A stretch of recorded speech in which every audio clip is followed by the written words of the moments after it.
கர்த்தருக்கு ஸ்தோத்திரம். வேதத்தில் பார்த்தீங்கன்னா புதிய ஏற்பாடு பழைய ஏற்பாடுன்னு சொல்லி போட்டிருக்கு. அது எப்படின்னா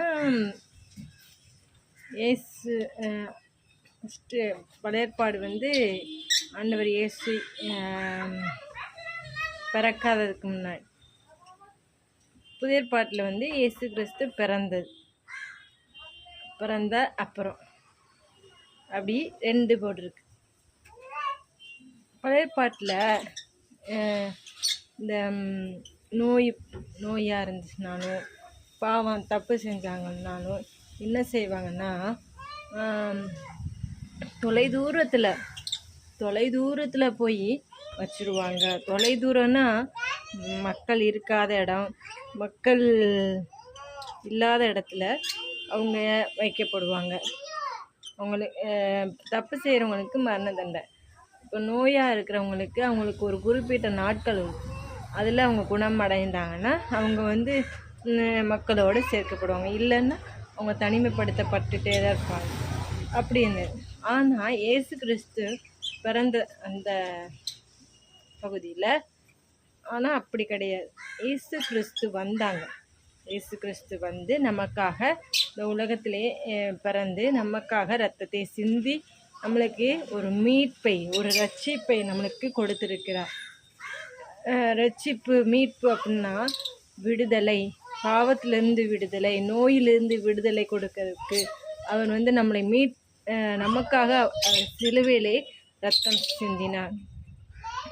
அப்போது இந்த புதிய ஏற்பாடு இயேசு கிறிஸ்து அந்த இப்போ நம்ம வந்து பாவம் செஞ்சாலும் ஒரு நோயோ வந்தாலும் நம்ம வந்து ஆண்டவருக்கு தூரமாக இருக்கிறோம்.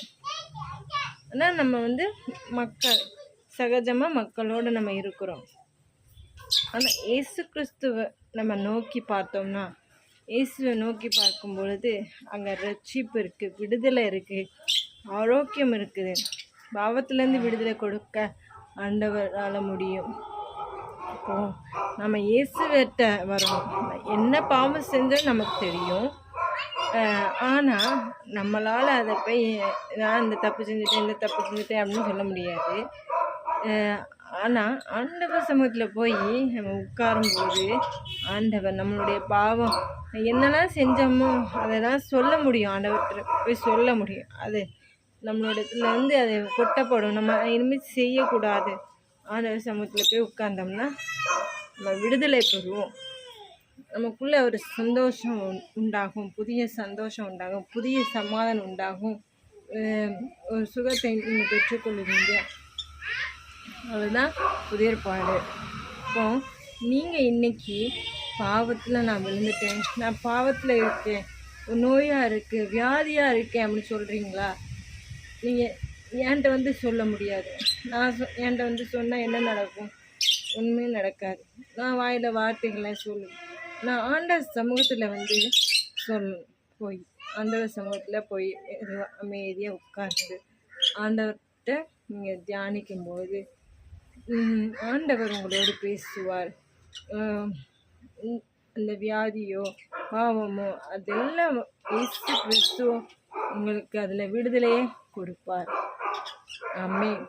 தேங்க்யூ. God bless you.